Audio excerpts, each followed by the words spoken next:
दो दिन पहले व्हाट्सएप के ग्रुप में मकराना में एक ऑडियो वायरल हो रही है जिसमें दो लोग आपस में बात कर रहे हैं। पहला बंदा अपना नाम अनीश बताता है और वो बड़े ही पोलाइट तरीके से सामने वाले से बात करता है, और सामने वाला बड़ा पद लेके बैठा है। उनको पता नहीं किस बात का घमंड था कि उन्होंने अंजुमन को गंदी गंदी गालियाँ देना शुरू किया।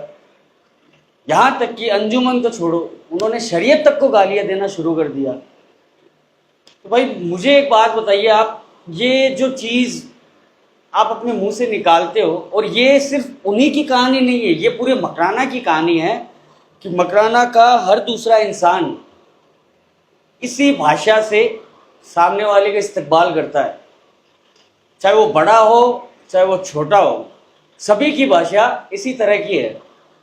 तो भाई आप अपने आप में ये गुरूर करते हो, ये घमंड करते हो कि आप संगमरमर खानों के मालिक हो, आप संगमरमर के मालिक अपने आप को बताते हो, पर जब सामने वाला आपसे बात करता है तो आपके मुंह से जो लड्डू फूटते हैं ना, उससे सामने वाले को पता चल जाता है कि आप कितने पानी में हो।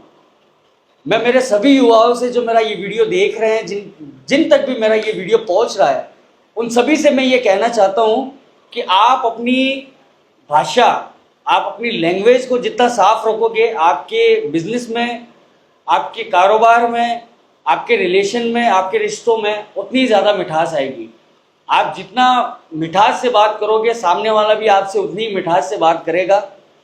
और दूसरी चीज़ ये कि अगर उन्होंने किसी के, मैंने वीडियो देखा, उस वीडियो में वो बिना अपना चेहरा दिखाए माफ़ी मांग रहे हैं, चलिए अच्छी बात है, लेकिन उनकी जो लैंग्वेज है वो माफ़ी मांगने वाली नहीं लग रही। फिर भी अगर वो दिल से माफ़ी मांग रहे हैं तो ये तो हमारे हुजूर सल्लल्लाहु ताला अलैहि वसल्लम का भी कौल है कि आज अगर तुम किसी को बड़ा दिल रखकर माफ़ कर दोगे तो कल महशर में मुझसे तुम मिल लेना, मुझसे तुम वापस ले लेना। तो जब हुजूर सल्लल्लाहु अलैहि वसल्लम ने ये हुक्म दे दिया कि तुम माफ़ कर दो, तो हमारी और आपकी कोई औकात नहीं है कि हम उनके कौल को या उनकी कई बात को ठुकरा सकें।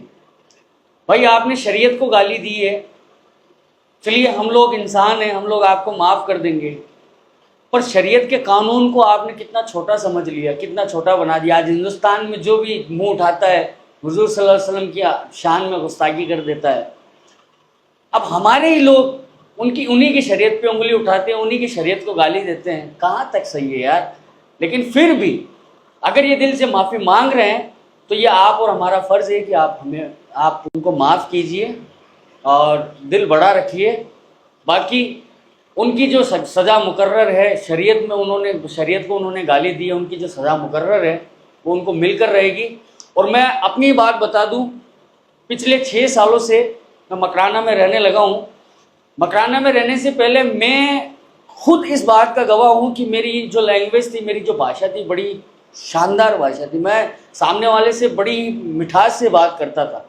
लेकिन इन 6 सालों में मकराना के लोगों के, आसपास के लोगों के साथ रह रह के यहाँ का माहौल देख देख के मैंने अपने अंदर इतनी गालियों को उतार लिया है कि मैं दूसरे इंसान से जब बात करता हूँ तो मुंह से गाली निकल ही जाती है। यार गालियाँ मत दीजिए। मकराना के बड़े लोगों को भी मैं कहना चाहता हूँ, यार अगर आप बिजनेस, आपको तो कुदरत ने दिया है, आपको बिजनेस करना नहीं आता है। आप जिस बात का घमंड करते हो ना कि हम लोग ये कर सकते हैं, हम ये कोई नहीं कर सकता, ये आपको कुदरत ने दिया है। आप लोग इसमें कुछ भी आपका कोई वो लेना देना नहीं है इसमें। तो आप इस बात का थोड़ा सा ध्यान रखिए यार। और जो ऑडियो में वो गालियाँ दे रहे हैं, आप भी मेरे बड़े भाई हो, आप भी थोड़ा सा यार कम से कम इस बात का ध्यान रखिए कि आप अगर अपने अंजुमन की, आप अगर अपने शरीयत की इज्जत नहीं करोगे तो दूसरों से आप किस बात की उम्मीद रखते हो। इस तरह का वीडियो मैंने देखा, जो अध्यक्ष है उनका, ये मैं सिर्फ उन्हीं के लिए नहीं बोल रहा हूँ, ये जो तरीका है ना आपका, इस तरीके ने आपकी पूरी नस्लों को बर्बाद कर दिया, आपके मकराना को बर्बाद कर दिया है। जयपुर में जाओ, कहीं पर भी जाओ, ये चीजें करके आप अपनी नस्लों के हकूक को, अपनी नस्लों के हक को, अपनी औलादों के हक को वहां जाके लुटा रहे हो। और अपनी 5 मिनट की, 10 मिनट की जो आप ये गुरूर करते हो, किसी को दिखाने की कोशिश करते हो कि हम पैसे वाले हैं, आज आप पैसे वाले हो, कल आपकी औलाद पैसे वाले होगी, इसकी कोई गारंटी नहीं है। कल आपकी औलाद के हक में जो भी होगा, आज आप वो लुटा रहे हो। तो ये चीजें करना बंद करो, लुटाना बंद करो। अगर आपको देना ही है ना, ऐसे दो, किसी मजलूम को दो, किसी गरीब को दो, ताकि वो देखिएगा, वो फैसला करने वाला है। जिस पे आप लुटा रहे हो, चाहे वो कवाली गाने वाला हो, चाहे वो नाचने वाली कोई औरत हो, चाहे वो नाचने वाला कोई किन्नर हो, किसी पर भी अगर आप लुटा रहे हो ना, तो नीयत देखता है। अगर आप गलत तरीके से गलत काम में अगर पैसा लुटाओगे, तो कल आप ही की औलाद आपको गालियां देगी। अगर आप अच्छे तरीके से किसी मजलूम की मदद मुट्ठी बंद करके दोगे ना, किसी मजलूम की मदद मुट्ठी बंद करके करोगे ना, तो वो ऊपर वाला देखिएगा और आप ही की नस्लें आपको आबाद होने की दुआ देगी।